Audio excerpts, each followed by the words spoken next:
retrouvons le docteur Yiming Pang, qui est directeur général du département de la gestion de l'information au ministère de la Santé et du Bien-être social. Docteur, bonjour. Est-ce que vous nous entendez correctement depuis Taïwan ?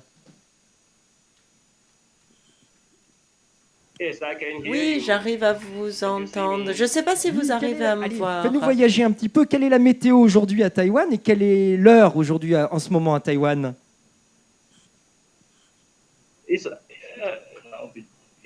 Alors bon, c'est nuageux aujourd'hui. C'est bon, alors il n'y a pas qu'ici à Lavore, on a quelques nuages qui traînent. Écoutez, docteur, je vous laisse la parole avec grand plaisir pour nous partager justement vos retours d'expérience sur Taïwan.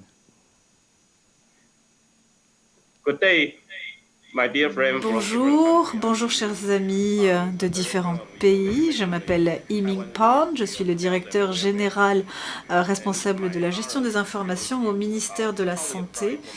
Et c'est un honneur pour moi de partager ce que nous avons appris, comment nous avons appliqué les technologies de l'information en réponse à l'épidémie de Covid-19. Le coronavirus a commencé à apparaître à Wuhan, en Chine, un petit peu avant le festival de la Nouvelle Année en Chine. Nous avions beaucoup souffert précédemment de l'épidémie de SRAS en 2003 et nous avons tiré parti des expériences que nous avons acquises dans ce contexte pour répondre à cette nouvelle épidémie. En réponse donc au début de la crise du coronavirus en Chine, dès janvier 2020, le 20 janvier 2020, nous avons activé officiellement ce qu'on appelait le CDC à Taïwan, le Centre de contrôle épidémiologique. Et rapidement, nous avons mis en place des actions, des approches, un plan aussi de rationnement des masques, des contrôles aux frontières, qu'elles soient aériennes ou maritimes. Nous avons aussi eu une approche proactive de l'historique des voyages, de l'identification des cas et de la quarantaine. Nous avons appliqué les technologies de l'information pour améliorer la réponse hospitalière. Nous avons essayé d'inclure tout le monde dans cette approche, donc pas seulement les personnes de Taïwan, mais aussi les visiteurs étrangers. Nous leur avons permis d'acheter des masques chirurgicaux très facilement, mais aussi nous avons mis en place des programmes de distanciation sociale efficaces. Peut-être que vous savez qu'à Taïwan, nous avons un système qui repose sur le cloud. Donc nos informations de santé sont stockées dans le cloud et permettent un partage entre les différents professionnels de santé. Grâce à cette plateforme, aussi bien les bénéficiaires de l'assurance sociale que les prestataires de santé ont pu être identifiés et ont pu être suivis. Tous les ordinateurs, que ce soit dans les hôpitaux ou dans les pharmacies, sont connectés via un VPN. Avant la pandémie, grâce à ce système basé sur le cloud, nos médecins, nos pharmaciens peuvent accéder aux dossiers de santé, mais aussi à tout ce qui a trait à l'assurance santé. On a ainsi toutes les informations relatives à la santé d'un patient donné, que ce soit donc l'accès peut être fait par les médecins, les cliniques, les hôpitaux. Nous avons aussi l'historique des voyages d'un individu donné avec une mise en connexion avec le département de l'immigration. Nous avons décidé au début de la pandémie que tout le monde à Taïwan pourrait obtenir des masques sur une base égalitaire. Et l'administration sanitaire a modifié le système basé sur le cloud dont je vous parlais pour permettre justement la délivrance gratuite de ces masques. 3 par personne les premières semaines, puis jusqu'à 9 masques par personne au décours de la maladie. Au début février 2020, Pour chaque voyageur qui arrivait à Taïwan, nous avons recueilli le numéro de la carte d'identité ou du passeport ainsi que le numéro de téléphone portable et nous avons demandé à ces voyageurs de remplir une déclaration de santé et de suivre un processus de quarantaine à domicile. Nous avons pour cela mis en place un processus à la fois sur papier, mais aussi sur outils informatiques. Donc il s'agissait d'un processus qui faisait coïncider à la fois des méthodes conventionnelles sur papier et des méthodes numériques. Donc le système d'information a été mis, comme je le disais, en connexion avec notre police de l'immigration. Et vous voyez ici le flux des données. Nous avons une collaboration entre les services de santé et les services d'immigration. Nous avons lancé ce système en très peu de temps, entre le début du mois de février et le 16 février. Donc il y avait une quarantaine à l'entrée sur le territoire, puis nous avons lancé un système en ligne de suivi de ces personnes en quarantaine. À partir du 16 février, tout voyageur arrivant à Taïwan avec un smartphone pouvait se connecter à un système d'entrée en quarantaine et scanner un QR code pendant qu'il attendait pour les formalités douanières. Il devait remplir une déclaration de santé avec son nom, sa date de naissance, son numéro d'identification, son numéro de passeport, son numéro de portable, son état de santé et ses antécédents de voyage. Et après avoir rempli ce formulaire, le passager recevait un pass, une notification par SMS qu'il devait présenter aux autorités de douane à son arrivée à l'aéroport, donc à la descente de l'avion. Après cela, le voyageur pouvait bénéficier d'une acceptation, d'un accueil plus rapide sur le territoire après avoir rempli les formalités douanières.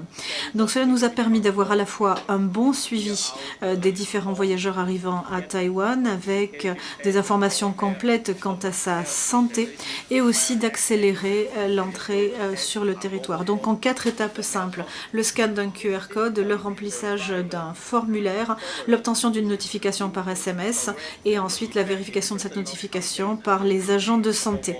Ce système nous a permis d'avoir une base de données de qualité avec des données correctement entrées et efficacement utilisées.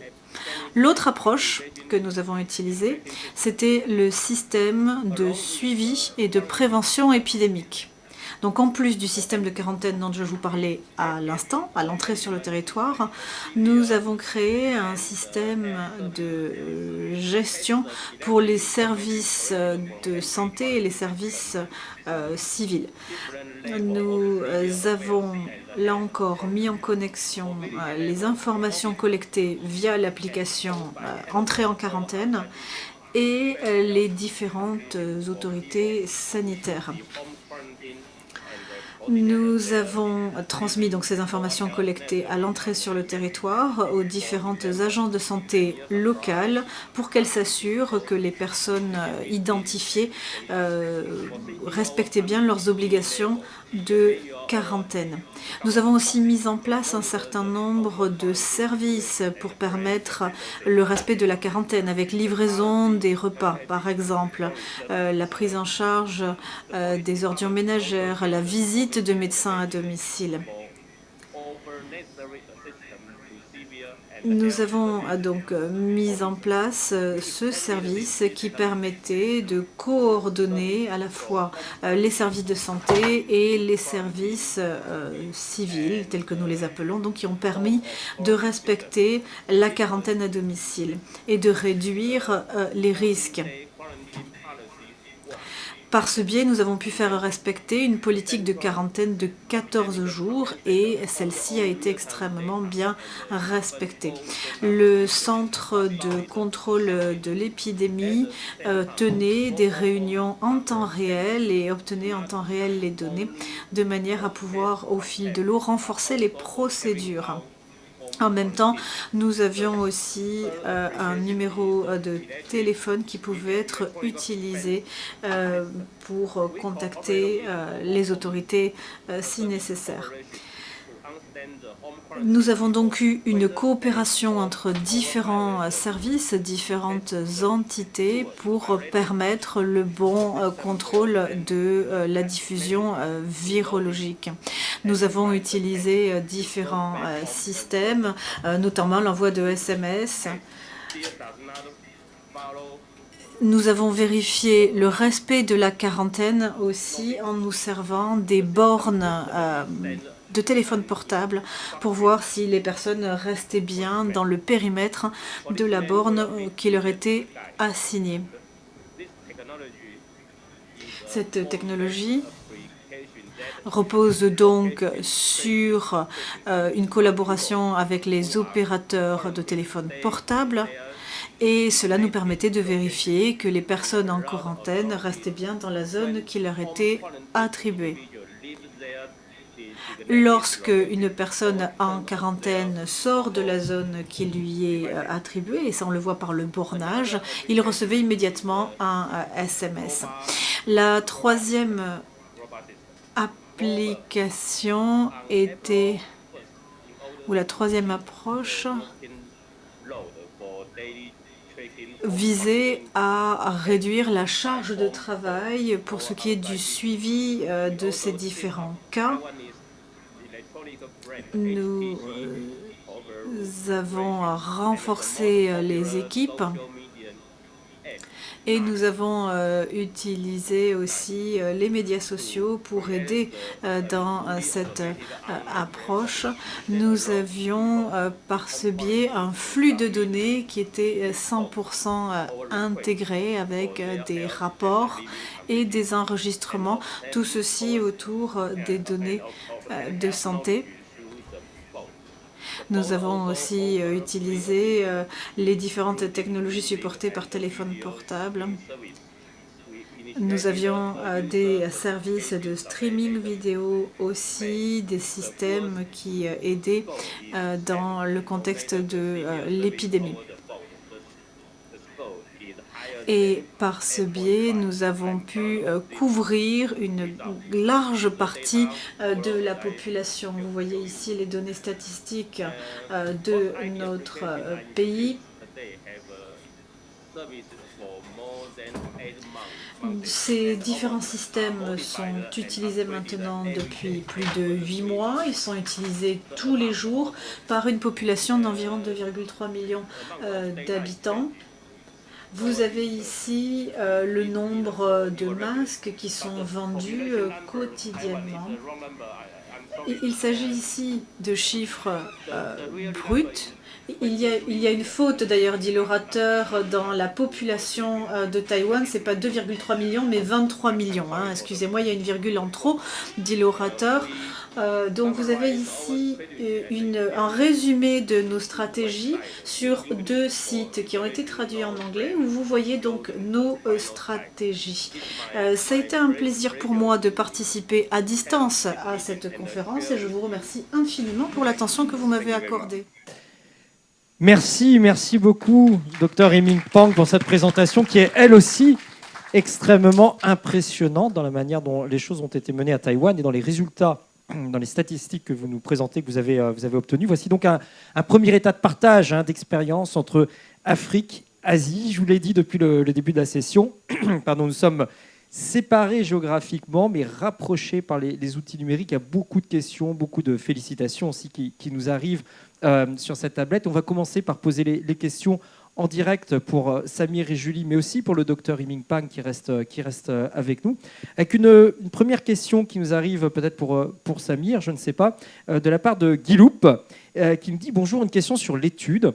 Pourquoi dans les pays développés, la tech n'a pas suffi à stopper l'épidémie alors que tout le monde est massivement équipé? Bon, alors, il y a tout un débat sur est-ce que... alors moi, j'ai parlé, puisqu'on est en France, on a parlé de la France, est-ce que la France était prête ou pas prête? Moi, je pense que sur ce que nous... Parce que cet effort d'analyse des initiatives e-santé initiatives en télémédecine qu'on a principalement focalisé sur l'Afrique, je pense que les infrastructures physiques n'étaient pas suffisamment présentes sur le continent africain, ce qui a rendu la technologie, les devices, le téléphone mobile encore plus indispensable.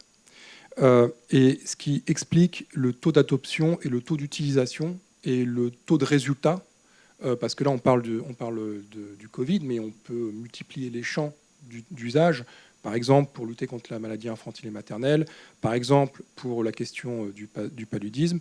Et ça on l'a vu, alors quand on a fait l'émission au Cameroun, en Éthiopie, etc., parfois le téléphone mobile, c'est le seul point qui vous relie à un agent de santé. Lorsque on va en Éthiopie, comme on l'a fait en 2018, en pays Oromo, où il n'y a pas d'hôpitaux, il faut une journée de route, ce qu'on a fait d'Addis Abeba pour aller rencontrer les centres de santé, et encore, centres de santé ruraux où le gel est fabriqué avec les moyens du bord, c'est avec les applications mobiles que les gens, concrètement, sont reliés au centre de santé et peuvent se soigner. Donc, je pense que la réponse que j'apporte, c'est que ce qui explique le décalage entre un usage qui est complètement adopté, réel, concret dans la vie de tous les jours par les populations au sud par rapport à ce que l'on peut voir en France, c'est que tout simplement, c'est parfois le seul outil concret qui permet, par exemple, de faire du dépistage, d'être informé, mais quand ils y sont accès.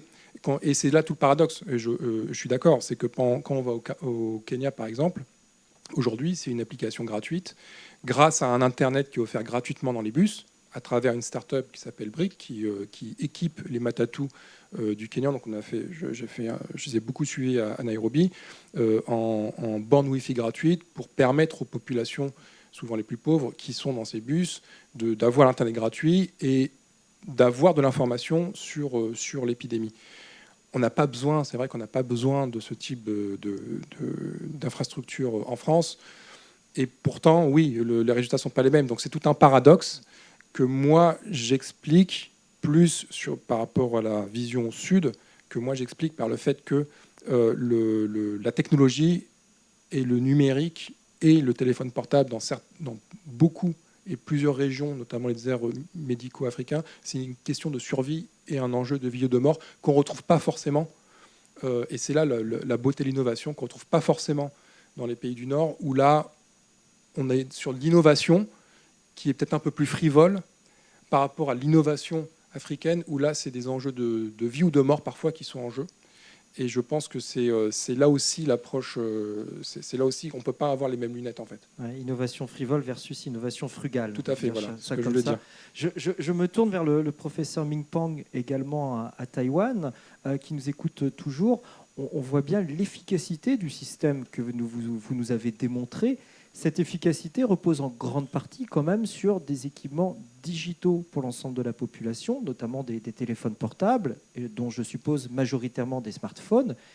Est-ce à dire que vous considérez que 100% de la population à Taïwan est équipée, que personne n'est exclu de ce système et que c'est aujourd'hui la meilleure manière de rentrer en communication avec la population directement ?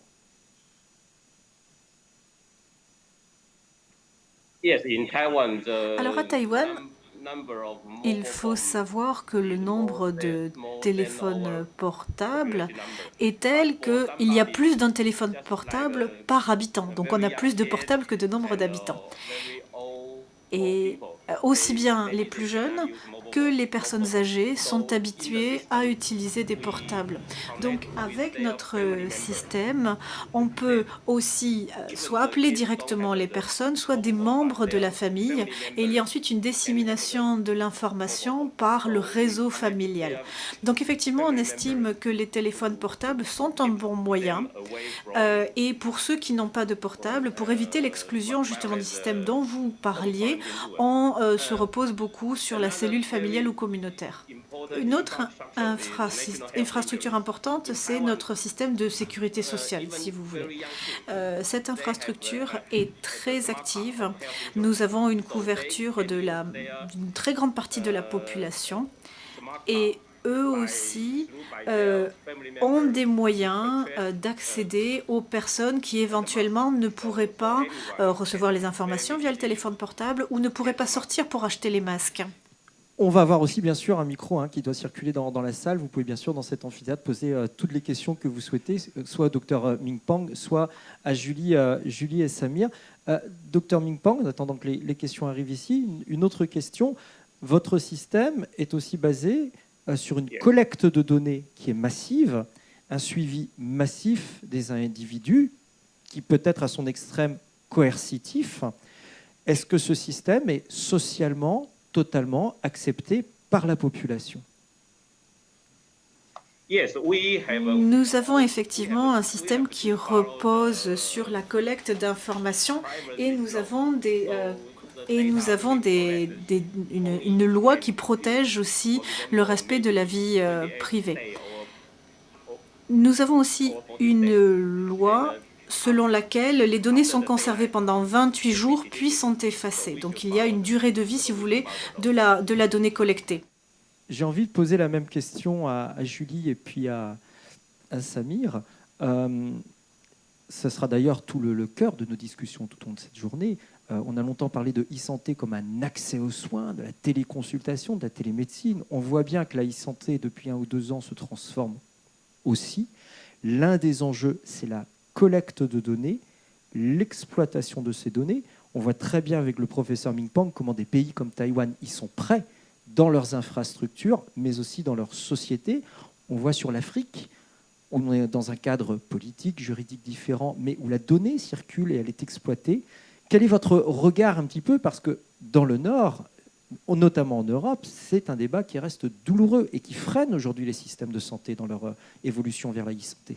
Oui, est-ce que vous pensez à l'application Stop Covid, mais ouais. Alors on ne veut pas non plus se débat, lâcher oui. toujours ici, Peut-être, mais il y a d'autres pays européens où il y a eu l'équivalent de Stop Covid qui n'a pas non plus marché parce qu'il n'y a pas d'acceptation sociale derrière. Je vois déjà notre expérience avec la Fondation Odès jusqu'à ce jour. C'est vrai que systématiquement, c'est des questions qu'on pose à chaque fois qu'on étudie des applications e-santé qui sont développées au cœur des populations. C'est comment sécurisez-vous les données? Où est-ce que vous les stockez? Est-ce qu'elles sont cryptées de bout en bout? Est-ce que vous faites attention à anonymiser ce que vous recevez? Et voilà, comment vous protégez finalement les données de chacun? Et c'est quelque chose auquel ils sont très sensibilisés. C'est aussi parce qu'on est sur de la e-santé, c'est vraiment des données sensibles. C'est peut-être pas le cas sur l'ensemble des applications, mais c'est vraiment des questions qu'on pose systématiquement quand on va sur le terrain voir ces startups et auxquelles finalement elles sont souvent agréées par l'État vu qu'on travaille en santé et c'est un des prérequis, ça peut pas se faire sans. Donc c'est déjà des questions qui sont très prégnantes sur le territoire africain. Ce qui est sûr, c'est que s'il n'y a pas un partenariat avec la puissance publique, ça ne peut pas marcher. Et le passage à l'échelle est extrêmement grévé, en fait. Et souvent, on voit des projets, des startups, pas que par rapport au Covid, par rapport à la prévention de la mortalité infantile et maternelle, où il y a une vraie expérience maintenant, expertise de la Fondation dans l'Odès sur ce type de projet, où la première étape, souvent, pour pouvoir aller plus loin, c'est de faire des partenariats avec les autorités régionales de santé, les ARS locaux, par exemple au Cameroun, avec la région littorale pour telle ou telle start-up, Gifted Mom ou Cardiopad, sur un autre sujet de suivi des maladies cardiaques. Et ça ne peut pas se faire sans l'État ou contre l'État. Il faut toujours une acceptation par la puissance publique pour que ça puisse marcher et passer à l'échelle. D'autres questions dans la salle, voilà, rapidement, puis on aura des réponses rapides. Je vous demanderai à chacun de vous présenter avant de prendre la parole. Merci. Alors, on ne va pas lâcher le micro pour des raisons sanitaires, voilà, cette fois-ci. J'aurais une question pour Taïwan, je la pose peut-être en anglais. Ouais. Donc une question pour le Dr Pang. Merci beaucoup pour votre intervention sur ce qui se passe à Taïwan. J'étais intriguée quand j'ai vu le flux d'informations tel qu'il est décrit sur votre diapo. L'intraopérabilité de vos systèmes d'information semble cruciale pour collecter les informations et les analyser en temps réel. Donc, c'est un défi pour de nombreux pays du monde parce que c'est un défi structurel dans nos politiques de santé. Donc, je voulais savoir combien de temps il a fallu à Taïwan pour réussir à avoir cette intraopérabilité des différents systèmes de collecte d'informations et quel est l'investissement que vous avez dû consentir pour avoir cette intraopérabilité? Merci. On va poser tout de suite la question au Dr Ming Pang et j'en rajoute une qui nous arrive de la part des internautes qui complète la vôtre, qui est comment avez-vous travaillé à Taïwan entre ministères pour permettre la circulation des données?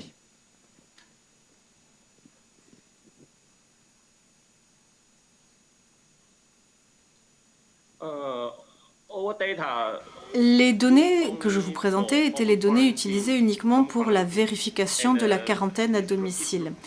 Et la collecte de ces données, bien sûr, était protégée par la loi dont je vous parlais de respect de la vie privée. Ceci a été approuvé également par le Parlement. Donc, nous étions protégés également par le ministère de la Justice. Pour compléter, Dr Ming Pang, est-ce que votre cloud que vous nous avez présenté, qui est la pièce maîtresse tout de même de la circulation de données, est-ce qu'il est hébergé à Taïwan ou est-ce que vous avez utilisé des clouds internationaux type par exemple Azure de Microsoft? Tous les centres de données sont à Taïwan. Donc juste des data centers locaux à Taïwan.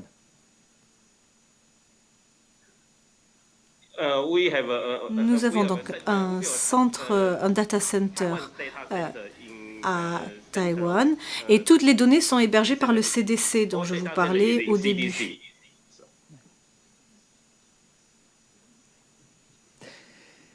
Une toute dernière question peut-être de la salle. J'ai une question, moi c'est Dr Ouedraogo, je suis le directeur des systèmes d'information en santé au niveau du Burkina Faso. Merci bien à la présentation du Taïwan que j'ai beaucoup appréciée. Il y a une question déjà qui a été abordée, notamment la politique d'hébergement qui a été déjà répondue. Ma dernière question, c'est de savoir notamment, quand je regarde un peu le workflow, je me suis rendu compte qu'il fallait scanner un QR code pour le suivi des quarantaines automatiquement après pour pouvoir permettre de recevoir les SMS. Ce que je voudrais savoir, est-ce que le système est basé uniquement sur l'Android? Et ceux qui ont des Java Phone, comment ça s'est fait? Comment ça s'est géré? Merci. Merci, Dr Ouedraogo. On pose la question au Dr Ming Pang.